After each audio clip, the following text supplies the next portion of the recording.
نؤمن به ونتوكل عليه ونعوذ بالله من شرور أنفسنا ومن سيئات أعمالنا من يهده الله فلا مضل له ومن يضلله فلا هادي له ونشهد أن لا إله إلا الله وحده لا شريك له ونشهد أن سيدنا ونبينا ومولانا محمدا عبده ورسوله أرسله بالحق بشيرا ونذيرا وداعيا إلى الله بإذنه وسراجا منيرا صلى الله تعالى عليه وعلى آله وأصحابه وسلم تسليما كثيرا كثيرا أما بعد فأعوذ بالله من الشيطان الرجيم بسم الله الرحمن الرحيم يا أيها الذين آمنوا اتقوا الله وكونوا مع الصادقين صدق الله مولانا العظيم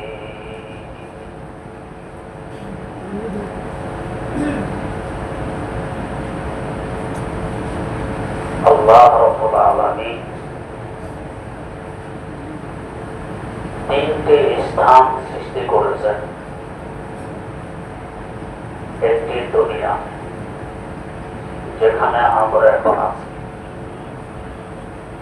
আরেকটি জান্নাত যেখানে ইনশাআল্লাহ ভবিষ্যতে থাকবো, আরেকটি জাহান্নাম যেখানে কাফের মুশরিক নাস্তিক মুরতাদরা থাকবে। জান্নাত পূর্ণ শান্তির জায়গা, বিপরীত মুখে কোনো কিছু সেখানে নেই। সব মানুষের চাহিদা অনুযায়ী শান্তি শান্তি, সুখে সুখ, আনন্দই আনন্দ, সুন্দরই সুন্দর। জাহান্নাম পূর্ণ অশান্তির জায়গা, অশান্তি অশান্তি, দুঃখে দুঃখ, অসুন্দরী অসুন্দর। এখানেও বিপরীত কিছু নেই। দুনিয়া এটা হলো নিশ্চে শান্তি অশান্তি, বিপরীত মুখে বস্তু এখানে আছে। দিন আছে তো তার বিপরীত রাত আছে, সুখ আছে তার বিপরীত দুঃখ আছে, শান্তি আছে তার বিপরীত অশান্তি আছে, স্বাস্থ্য আছে তার বিপরীত রোগ আছে, আর্থিক সবলতা আছে তার বিপরীত আর্থিক দুর্বলতা আছে। সকল প্রকার বস্তু বিপরীত মুখে আরেক বস্তু আছে। পুরুষ আছে তো নারী আছে, এই বিপরীত মুখে বস্তু সব হল দুনিয়া। এমনকি ঊর্ধ্ব জগতে যে সমস্ত মাখলুক নিম্ন জগতেও বিচরণ করে, কিন্তু আমরা দেখি না। এরাও দুই ধরনের। এক ধরনের মাখলুক তো ফেরেশতা, এদের মধ্যে খায়েরে খায়ের, মঙ্গলই মঙ্গল, অমঙ্গল বলতে কিছু নেই।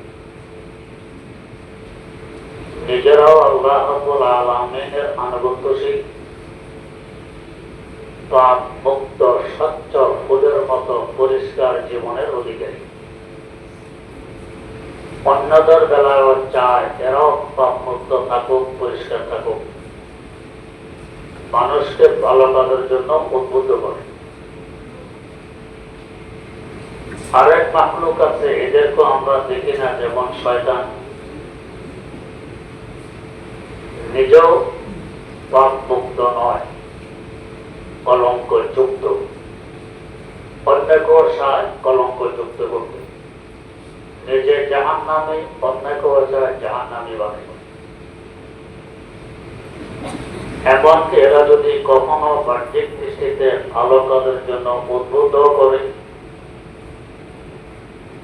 এর ভিতরেও কোন কিন্তু নিহিত আছে, কোন স্বার্থ নিহিত আছে, না হয় ভালো কাজের জন্য উদ্বুদ্ধ করতো না। বিপদে পড়ে সত্য কথা বলে দেয়, না হয় বলে না। যেমন সাইয়েদেনা হযরত আবু হুরায়রা রাদিয়াল্লাহু তাআলা আনহুকে সাদাকার গম যেখানে রাখা আছে, এটা পাহারাদারের জন্য নিযুক্ত করা হয়। গভীর রাত দেখতেছেন এক লোক বস্তা নিয়ে এসে গেছে, বস্তা বোঝাই করে মুখ বেঁধে নিয়ে রওনা, মনে নিয়ে ধরছেন। ধরার পরে বড় কাকুতি গেল, আমি খুব গরিব, বাচ্চা কাচ্চা নিয়ে চলতে কষ্ট, পেটের গায়ে এই কাজ করেছি, এর আগে জীবনও এই ধরনের কাজ করিনি, সামনে আজ করবো না, মেহরবানি করে আমাকে ছেড়ে দেন।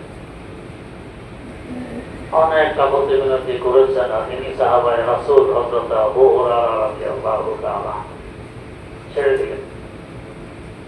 ওয়াদা করেছে জীবনে আর আসবে না, এই কাজ করবে না, চুরি করবে না। আগামী রাত্রে আবার দেখে গভীর রাত, ওই লোকে বস্তা নিয়ে হাজির, আবার বস্তা বোঝাই করে মুখ বেঁধে নিয়ে রওনা। উনি আবার গিয়ে ধরলেন,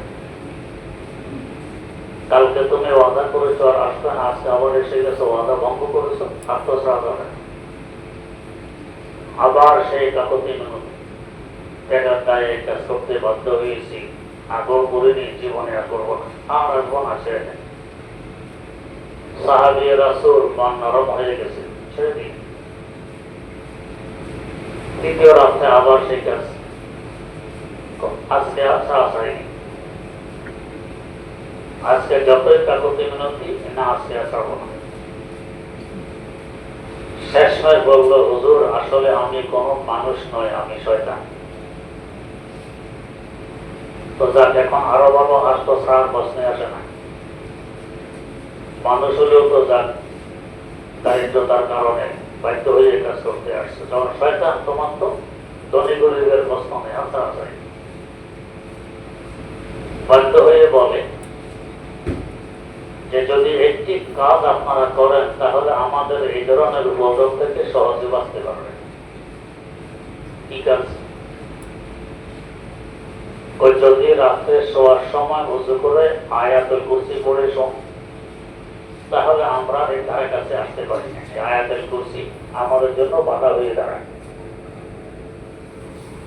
এই সুন্দর কথা শুনে আবু হুরায়রা রাদিয়াল্লাহু আনহু আশ্চর্য হয়ে গেলেন। সকালে রাসূল আকরাম সাল্লাল্লাহু আলাইহি ওয়াসাল্লামের কাছে ঘটনা বললেন, হ্যাঁ সত্য কথা বলেছে, আয়াতুল কুরসি পড়ে ঘুমাইলে শয়তান তার কাছে আসতে পারে। তো বিপদে পড়ে সুন্দর কথাটা বলে গেল, না হলে বলতো না। তেমনিভাবে হাদিস শরীফে আছে, সাইয়েদেনা হযরত মুআবিয়া রাদিয়াল্লাহু তাআলা আনহু সাহাবী রাসূল কাতিবে ওহী লিখতেন। তার মানে শিক্ষিত ছিলেন, লেখা তো শিক্ষিতরাই জানে, অশিক্ষিতরা তো লিখতে জানে। রাসূল আকরাম সাল্লাল্লাহু আলাইহি ওয়াসাল্লামের নেসবতি ভাই, ব্রাদার-ইন ল, শিক্ষিত আবার ওহী লেখেন, কত বড় মর্যাদা। এবং এক সময়ের খলিফাতুল মুসলিমিন, প্রায় 22 বছর ছিলেন খলিফাতুল মুসলিমিন। এর আগে 4টি দেশের একসাথে গভর্নর, প্রায় 20 বছর ছিলেন গভর্নর। 42 বছর তার ক্ষমতার জীবন। এবং সাহাবায়ে কেরামদের মধ্যে মিল মহব্বত এই পরিমাণ, ইসলামের জন্য এই পরিমাণ জান কুরবান। যখন সাইয়েদানা আলী মুর্তজা রাদিয়াল্লাহু তাআলা আনহুর সাথে তার যুদ্ধ চলে, সিফফিনের যুদ্ধ, হযরত আলী 1,20,000 মুজাহিদ নিয়ে যুদ্ধে অংশগ্রহণ করেন। যেমন ভয়াবহ অবস্থা। এই সময় রোম সম্রাট চিঠি লিখেছে হযরত সাইয়েদনা মুআবিয়া রাদিয়াল্লাহু তাআলা আনহুর কাছে। মুআবিয়া, আমি শুনেছি আলী তোমার সাথে বাড়াবাড়ি করতেছে, আমি তোমার সাহায্যের জন্য, সহযোগিতার জন্য অস্ত্রশস্ত্র নিয়ে সৈন্য প্রেরণ করতেছি। এই সুযোগকে আমরা হাতছাড়া করতে পারি, স্বাগত জানাইতে। যে কি পুরস্কার লাগবে, এর থেকে কয়েক গুণ বেশি পুরস্কার আমি দিব, তাড়াতাড়ি পাঠান। যেমন এখন আমরা করতেছি। কত মুসলিম রাষ্ট্র সাহায্য চাই অমুসলিমের কাছে। কোরআনের ভাষ্য অনুযায়ী অমুসলিম কখনো মুসলিমের বন্ধু হতে পারে না, এরা সব সময় মুসলিমের দুশমন। কোরআনের কথা। ব্যক্তি স্বার্থ উদ্ধারের লক্ষ্যে অমুসলিমকে বন্ধু বানায়, বাস্তবে এরা নিজের স্বার্থ উদ্ধার করে। রোম সম্রাটের চিঠি এসে পৌঁছল হযরত মুআবিয়া রাদিয়াল্লাহু তাআলা আনহুর কাছে। কি স্বাগত জানাবেন আর কি জবাব লিখলেন। চিঠির প্রথম বাক্য ছিল, যা তালবার রোম, গ্রাম্য ভাষা বলো, ও রোমের কুত্তা, ও রোমের কুত্তা, কুকুর। আমার ভাই আলীর সাথে আমার দ্বন্দ্বকে সামনে রেখে তুমি ফায়দা লুটতে চাও, স্বার্থ উদ্ধার করতে চাও। মনে রাখবে, আমার ভাই আলীর বিরুদ্ধে তুমি যদি সৈন্য প্রেরণ করো, আমার ভাই আলীর পক্ষে সর্বপ্রথম যে তোমার সৈন্যের বিরুদ্ধে ময়দানে নামবে সে মুআবিয়া হবে। চিন্তা করুন কেমন মহব্বত আলীর সাথে। যুদ্ধ আছে ভিন্ন কথা, তার ইসলামের স্বার্থে, ইজতিহাদের উপরে ভিত্তি করে। এটা তো উনি সওয়াব পাচ্ছেন। দাম ভাঙার জব দিয়ে দিলেন রোম সম্রাট। কোন মকামের কোন স্তরে সাহাবী হযরত মুআবিয়া রাদিয়াল্লাহু তাআলা? হযরত আব্দুল্লাহ ইবনে মুবারক রাহিমাহুল্লাহ, আমাদের মাযহাবের ইমাম, ইমামদের ইমাম, দুনিয়াবাসীর ইমাম, ইমাম আযম হযরত আবু হুরায়রা রাদিয়াল্লাহু তাআলা, হযরত ইমাম আযম আবু হানিফা রাহিমাহুল্লাহু তাআলা ছাত্র হযরত আব্দুল্লাহ ইবনে মুবারক রাহিমাহুল্লাহ। আমিরুল মুসলিমিন ফিল হাদিস ইমাম বুখারী রাহিমাহুল্লাহু তাআলা দাদা উস্তাদ। হাফেজ শামসুদ্দিন যাহাবী রাহিমাহুল্লাহু তাআলা লিখেছেন, আল্লাহ পাক এমন কোন গুণ সৃষ্টি করেননি যে গুণে এই মহামানব আব্দুল্লাহ ইবনে মুবারক রাহিমাহুল্লাহ গুণান্বিত না ছিলেন। যেমন মানুষ, ওনাকে জিজ্ঞেস করা হলো যে ওমর বিন আব্দুল আজিজ রাহিমাহুল্লাহু তাআলার খেলাফত কাল আমরা দেখেছি, বাঘার ছাগল এক ঘাটে পানি পান করে, ছাগল বাঘকে ভয় পায় না, বাঘ ছাগলের উপর আক্রমণ করার সাহস পায় না। তার ইনসাফের প্রভাব হিংস্র প্রাণীর মধ্যে পর্যন্ত বিস্তার লাভ করেছে। এমন ইনসাফ করে এনার ফজিলত বেশি, ইনি উত্তম না হযরত মুআবিয়া রাদিয়াল্লাহু তাআলা আনহুর ফজিলত বেশি, উনি উত্তম। ওনার জমানায় বড় বড় যুদ্ধ উনি জবাব দিলেন বলদি। সারা দুনিয়ার মানুষগুলো যদি ওমর বিন আব্দুল আজিজের ন্যায় পারা আল্লাহওয়ালা বুজুর্গ হয়ে যায় আর এদেরকে এক পাল্লা রাখা হয়, হযরত মুআবিয়া রাদিয়াল্লাহু আনহু যে রাসূল আকরাম সাল্লাল্লাহু আলাইহি ওয়াসাল্লামের সাথে জিহাদে অংশগ্রহণ করেছেন, উনি ঘোড়ার পিঠে সওয়ার, জিহাদের ময়দানের ধুলাবালি মুড়ে ওনার ঘোড়ার নাকে যে লেগে গেছে, নাক থেকে ভিজা ধুলাবালি লেগেছে, ওই একটি ধুলিত নাকে আরেক তলায় রাখুন। সারা দুনিয়ার মানুষগুলো ওমর বিন আব্দুল আজিজের ন্যায় ন্যায় করা এদেরকে একবার এরপরও ওই ঘোড়ার নাকের ধুলিকণার ওজন কোটি কোটি গুণ বেশি হবে। উনি সাহাবী রাসূল, ইনি সাহাবী নন। সদা শিবলি গো সদা জোনায়েদ খাকে পাহে বহুরায় গায়ে রাসা খাকে পাহে বহুরায় গায়ে রাসা। সারা দুনিয়ার মানুষ যদি হযরত শিবলি এবং জুনায়েদের ন্যায় বিশ্ববিখ্যাত ওলিয়ে পরিণত হয়, একজন সাহাবী রাসূল আবু হুরায়রা রাদিয়াল্লাহু তাআলা আনহুর পদধূলি সমান হবে না। খাকে পাহে বহুরায় গায়ে রাসা। ওই চক্ষুগুলো তো এমন চক্ষু, যে চক্ষু দো জাহানের বাদশাহ হাবিব কিবরিয়া রাসূল আকরাম সাল্লাল্লাহু আলাইহি ওয়াসাল্লামকে দেখার ভাগ্য অর্জন করেছে। এই চক্ষু আর কোথায় পাওয়া যায়?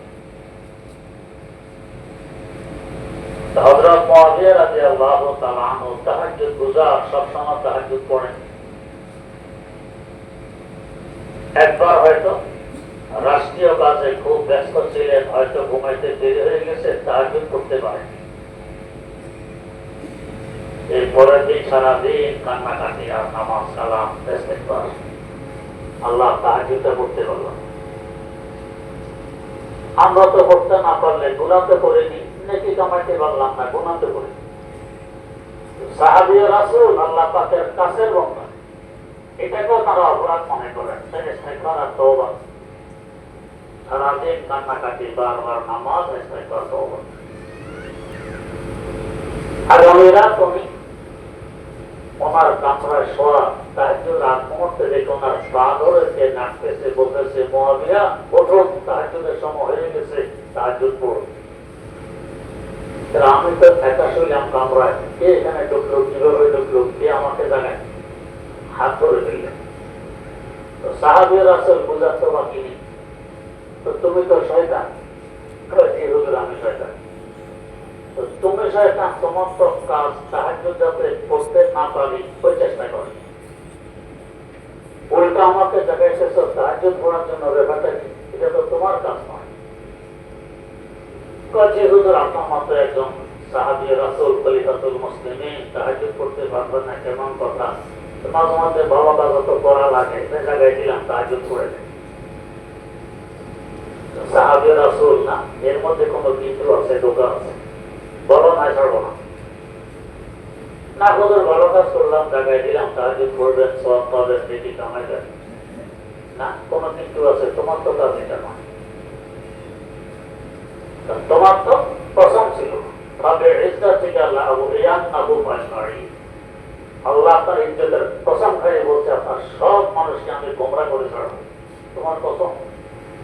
সবাইকে জাহান্নামে বানানোর জন্য তোমার কসম। আর তুমি জান্নাতে হওয়ার জন্য আমাকে জাগাবে, তাহাজ্জুদ করতে হতে পারে না। কোনো কিন্তু আছে, বলো না, ছাড়বো না। এখন করছেন কি বলছেন? হযরত মুআবিয়া করছেন, ছাড়তেছেন। শেষ মেশ শয়তান বাধ্য হয়ে বলে দিল, হুজুর কালকে সে তাহাজ্জুদ করতে পারেনি, এটাও আমার কৃতিত্ব ছিল। হাত পা মাথা ইত্যাদি দবাই আপনাকে আরাম দিয়ে ঘুমিয়ে রেখেছি, ঘুম ভাঙতে দিই। আমি তো খুশি, তাহাজ্জুদ এটা মাহরুমার বঞ্চিত করতে পারছি, এটা আমার বড় কৃতিত্ব, আমি সাকসেস। কিন্তু পরদিন যে আপনার কান্নাকাটি, তওবা ইস্তেগফার এত নগদ, তাহাজ্জুদ হয়তো ৮ টাকাতে পড়তে, না হয় ১২ টাকাতে পড়তে। এখন তো আপনি ৩০, ৪০, ৫০ টাকা পড়ে ফেলছেন টানা দিন তাহাজ্জুদের ভয়ে। তওবা ইস্তেগফার, কান্নাকাটি। তাহাজ্জুদ পড়লে যে সওয়াব পাইতেন, এ থেকে বহু গুণের বেশি সওয়াব পেয়ে গেছেন তাহাজ্জুদ না পড়ার, কান্নাকাটির কারণে। তো আমি এটা লসে রইলাম, এতে বিপরীত হয়ে গেছে। সওয়াব আরো বেশি পেয়ে গেছেন, আমার তো কাজ হলো যত কম পাওয়া যায় বা না পাওয়া যায়। আজকে যদি আবার ঘুম পাড়ায় রাখি, তাহাজ্জুদ করতে না পারেন, না পারেন, আগামীকাল তো কান্নাকাটি আরো বাড়বে, তওবা ইস্তেগফার আরো বাড়বে, নফল নামাজের সংখ্যা আরো বাড়বে, আমি আরো লসে যাব। তো দরকার নাই, সব কমে থাকুক, বাড়তি দরকার নেই, জন্য জায়গায় দিলাম তাহাজ্জুদ পড়ে। তো জায়গায় দিলেন তাহাজ্জুদের জন্য, বাহ্যিক দৃষ্টিতে তো ভালো আছে, ভালোর ভিতরে তার মন্দ লুকিয়ে গেছে, যাতে লাভ বেশি না হয় এই উদ্দেশ্যে জায়গায়। তো একদিকে ফেরেশতা তাদের পুরা কাজ ভালো, খায়ের মঙ্গলই মঙ্গল, উত্তমই উত্তম, নিজে উত্তম থাকেন, অন্যকে উত্তম রাখার চেষ্টা করেন। আর শয়তান নিজেও অদম, অন্যকে অদম বানানোর চেষ্টায় সবসময় ব্রত। আমি জাহান্নামী সবাইকে বানাবো জাহান্নামী, বিপরীত। সকল মাকলুকের মধ্যেই এই বিপরীত বস্তু আছে। এই দুনিয়ার দুই বিপরীতের মজমুরা, সমষ্টি, ভালো আছে, মন্দ আছে। সব কিছুর মধ্যে এই দ্বিমুখ, ভালো মন্দ, শিক্ষিত থাকলে অশিক্ষিত, দোয়া থাকলে বদদোয়া, নূর থাকলে জুলমত, আলো থাকলে অন্ধকার, ভালো থাকলে মন্দ, সব এই দুনিয়াতে আছে। শুধু একমুখী জান্নাতে, একমুখী জাহান্নাম। এই যে দুনিয়াতে দুইমুখী বস্তু, এর পাশাপাশি হাদিস শরীফে আছে প্রত্যেক মানুষের কলবের দুই পাশে দুইটা মাখলুক আছে। ডান পাশে একজন ফেরেশতা, বাম পাশে একজন শয়তান। ডান পাশের ফেরেশতা সব সময় উদ্বুদ্ধ করে এক কাজ করার জন্য, ভালো হওয়ার জন্য। আর কলবের বাম পাশের শয়তান সবসময় উসলায় বদ কাজ করার জন্য, খারাপ বানানোর জন্য। এই দুইজন বিভিন্ন মানুষের মধ্যে অনেক সময় টানা পড়ো, নামাজটা কি পড়বো, তাহাজ্জুদ কি পড়বো নাকি পড়বো না, শোয়ার সময় নিয়ে ভোর রাত্রে উঠবো, তাহাজ্জুদ পড়বো, ভোর রাত্রে ঘুমও ভেঙে গেছে, কি মিষ্টি ঘুম, আরামের ঘুম, উঠবো কি উঠবো না, পড়বো কি পড়বো না, তো দিল কেন? ফেরেশতা বলেন উঠবো, পড়ো, শয়তান বলে আরে আরামের ঘুম, কালকে পড়ে দিই, তওবা করে দিই। কখনো এদিক পাল্লা ভারী হয়, কখনো অধিক পাল্লা ভারী হয়। এদিক ভারী হলে ওঠে তো তাহাজ্জুদ পড়ে, অধিক ভারী হলে ওঠে না তো তাহাজ্জুদ পড়ে। এখনো এই সব সময় এই টানাটানে দুদিকে চলতেই থাকে, এটাই হলো পরীক্ষা। দুই দিকের টানাটানি, যদি ডান দিকের টানাটানিকে আমি অবদিকে দিতে পারি, ফেরেশতার কথা শুনে ভালো কাজ করতে পারি, আমি সাকসেস, আমি কামিয়াব, আমি ইনশাআল্লাহ জান্নাত। আর খোদা না করুক যদি বাম দিকের বাসা শয়তানের দিকে অগ্রতা দিয়ে দিই, মন্দ কাজে লিপ্ত হয়ে যাই, আমার কপাল পড়া গেছে, আমি ব্যর্থ, আমি জাহান্নামী। এই দুইজন দুদিক থেকে জানা যায়। দুজন যেহেতু সমান সমান, এও অদৃশ্য, এও অদৃশ্য।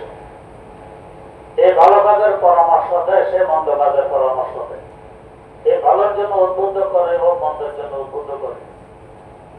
গুনাহকে খুব সুন্দর সাজিয়ে গুজিয়ে সামনে পেশ করে, আরে মজা পাবে, সাত পাবি, পরে তওবা করে নিস, অসুবিধা। অনেকে মনে করে একটা গুনাহ করে নেই, বুড়ো হয়ে গেলে তওবা করে নেই। বুড়া হতে পারবো তার কোন নিশ্চয়তা আছে? শুধু কি বুড়ারা মারা যায়, যুবক মারা যায় না, বাচ্চা মারা যায় না, সবাই তো মারা যায়। আসার তো সিরিয়াল আছে, যাওয়ার তো সিরিয়াল নেই। এসেছে আগে, যায় পরে, এসেছে পরে, যায় আগে, সিরিয়াল। এই শয়তান বদ কাজকে খুব সাজিয়ে গুছিয়ে সামনে পেশ করে, ফেরেশতা এক কাজ। এখন যেহেতু দুদিক সমান, এই ডান থেকে ভালো কাজে আর ও বাম থেকে মন্দ কাজের দিকে টানাটা, এখন আমি কিভাবে ডান দিকে অগ্রাধিকার দিতে পারি? আল্লাহ রাব্বুল আলামিন রহমানুর রহিম, বড় মেহেরবান, দয়ার সাগর, বললেন বান্দা, যদি আমার কোন নেককার বান্দা, যাদেরকে আল্লাহ পাকের পরিভাষায় সাদেক বলা হয়েছে, কথা, কাজ এবং অন্তর 3 নম্বর 1, অন্তরে যা, জবানে তা, কাজও তা। এমন নয় যে বলি একটি একটি, অন্তরে আরেকটি, কাজ করি আরেকটি। তিন রকম, এমন নয়। তিন নম্বরকে এক করে যে চলে সে সাদেক, আর এক করে যে চলতে পারে না সে কাজের মিথ্যাবাদী। মিথ্যাবাদী উপরে পরে আল্লাহ হেফাজত করুন। অন্তরে যা, মুখেও তা, কাজও তা, এদেরকে বলে সত্যবাদী। আল্লাহ পাক বলেন এদের সান্নিধ্য এখতিয়ার করো, এদের সংসর্গে থাকো, এদের কাছে থাকো। থাকলে এখন নেকির তিনবারই হবে। ফেরেশতা উদ্বুদ্ধ করবে নেকির জন্য, আর এই সত্যবাদী আল্লাহ বান্দাও উদ্বুদ্ধ করবে নেকির জন্য। এদিকে হবে দুইজন, আর ওইদিকে থাকবে শয়তান একা, যে বলবের জন্য উদ্বুদ্ধ করে। একদিকে দুইজন, একদিকে একজন, স্বাভাবিক কথা, একজন ফেল করবে আর দুজনে বাস করবে। নেকির দিকটা ভারী হয়ে যাবে, তোমার দ্বারা নেকি করা সহজ হবে, সহজে জান্নাত লাভ করতে পারবে। ইয়া আইয়ুহাল্লাযীনা আমানুত্তাকুল্লাহা ওয়া কুনু মা'আস সাদিকিন। এই সংসদ সৌবতের সান্নিধ্যে মানুষকে কোথা থেকে কোথায় পৌঁছিয়ে দেয়। এই সৌভাগ্য সাহাবায়ে কেরাম রাদিয়াল্লাহু তাআলা আনহুম ইসলামের আগে যেমন খতরনাক মাকরুহ ছিলেন, মারামারি, হানাহানি, চুরি, ডাকাতি, জিনা, ব্যভিচার, অন্যায়, অপরাধ, জুলুম, অত্যাচার ছিল তাদের নিত্যদিনের কাজ। একটি মুরগি পর্যন্ত তার বাচ্চার মুখে পড়ে জীবনের বাজি লাগায় মানুষের উপর আক্রমণ করে বসে। মুরগির বাচ্চা কতগুলো নিয়ে হাঁটে, আপনার বাচ্চার কিনারা দিয়ে যাচ্ছেন, দেখবেন মুরগি আপনাকে আক্রমণ করে। কেন? তার ভয় তার বাচ্চা কোনো ক্ষতি করেন কিনা। মুরগিকে কথা বোঝা না যে মানুষটার সাথে আমি পারবো না, এক লাঠি মারলে আমি কোথায় যাবো। এরপরে সে আক্রমণ করে কেন? বাচ্চার মহব্বতে, বাচ্চার মায়া। আর আরবের মানুষগুলো নিজের বাচ্চাকে আপন হাতে খবর দিয়ে দিত। বলেন তো কেমন অবস্থা ছিল? বুখারী শরীফে আসছে বর্ণিত এরা কিভাবে বাচ্চা হত্যা করত। জন্ম নেওয়ার সাথে সাথে সে কেউ কেউ ছিল এক এক গোত্রের এক এক নিয়ম, মাথায় পাথর মেরে তার মাথা দেখে দিত। কোন গোত্র ছিল তলোয়ার দিয়ে জবাই করে দিত, কোন গোত্র পাহাড় উপর থেকে গড়ের ছাদ থেকে নিচে ফেলে দিয়ে মেরে দিত, কেউ গলা টিপে শ্বাস রুদ্ধ করে মেরে দিত, আর কেউ চিন্তা কবর নিয়ে দিত। যেমন প্রশান্ত হৃদয় হলে কাজগুলো সম্ভব হয়, এই মানুষগুলো তো এমন ছিল। আর এমন মানুষগুলোকে দুনিয়ার শ্রেষ্ঠতম মানুষে পরিণত করে দিল কিসে? রাসূল আকরাম সাল্লাল্লাহু আলাইহি ওয়াসাল্লামের সংসর্গ, তার সান্নিধ্যে আসার বরকতে, তার সোহবতে থাকার বরকতে জগতের শ্রেষ্ঠতম মানুষে পরিণত হয়ে গেছে। হযরতে আম্বিয়ায়ে কেরাম আলাইহিমুস সালাতু ওয়াস সালামের পরে যাদের স্থান, কিভাবে মর্যাদা অর্জন হইল? সোহবতের বরকত, সান্নিধ্যের বরকত। এই সিলসিলা ধারা অব্যাহত আছে অদ্যাবধি। পীর মুরিদের সিলসিলা, মুরিদ পীরের কাছে মুরিদ হয়, পীরের সান্নিধ্যে থাকে, পরামর্শ নিয়ে চলে, কোথা থেকে কোথায় পৌঁছে যায়। এতে করে ফেরেশতার সাথে আরেকজন আমি পেয়ে গেলাম নেক কাজের জন্য উদ্বুদ্ধ করতে পারা। আমার এদিকের পাল্লাটা ভারী থাকবে, সহজে আমি নেক কাজ করতে পারবো, গুনাহ ছাড়তে পারবো। আর যদি এমন আল্লাহ আল্লাহর সান্নিধ্যে লাভ করতে না পারি, একা চলি, তাহলে ভয় আছে শয়তানের পাল্লা ভারী হওয়ার, তার সাথে আবার নফস যোগ দিবে। নফস শয়তান যবে তারে বাগাতে মা রহমতান বাসদ শাফাআত খাদেমা। নেককার আল্লাহওয়ালা বান্দাদের সংসদ আছে। মুফাসসির কোরআন ফকিহ মিল্লাত আল্লামা মুফতি মুহাম্মদ শফি রহমাতুল্লাহ আলাইহি, ওনার বড় ছেলে লাহোর থাকতেন, পুনে থাকতেন করাচি। তো বিদায়ের সময় আপনার কিছু নসিহত করে বিদায় করতেন। একদিন বললেন, বেটা, ভালো মানুষের সংসদে থাকবে, তাদের সান্নিধ্যে থাকার চেষ্টা করবে। ছেলে বলে ফেলো, আব্বা, ভালো মানুষ এখন দুনিয়াতে নাই, ভালো মানুষ দুনিয়াতে নেই। না থাকলে আল্লাহ আমাকে আদেশ দিতে আছে, তাই তো আদেশ দিচ্ছে। আব্বা রাগ হয়ে বললেন, ভালো মানুষ না পেলে অন্তত তোমার পাশের মসজিদের মুয়াজ্জিনের কাছে গিয়ে থাকবে, এ অন্তত দিনে বাঁচবার আল্লাহর বান্দাদেরকে আল্লাহর ঘরে এসে নামাজ পড়ার জন্য ডাকে। তারপরে উল্লার সাথে 5 ওয়াক্ত নামাজ পড়ে এর পাশে গিয়ে থাকবে, এটাও তোমরা উপকৃত হতে পারবে। হাত খোঁজ লাগবে, দেখতে হবে ভালো মানুষ, ইনশাআল্লাহ আছে দুনিয়া। আল্লাহ রাব্বুল আলামিন আমাদের এই ধরনের সত্যবাদীদের সান্নিধ্য এখতিয়ার করে উভয় জাহানে ধন্য হওয়ার তৌফিক দান করুন। সুবহানাল্লাহি ওয়া বিহামদিহি, সুবহানাকাল্লাহুম্মা ওয়া বিহামদিক, আশহাদু আল্লা ইলাহা ইল্লা আনতা, আস্তাগফিরুকা ওয়া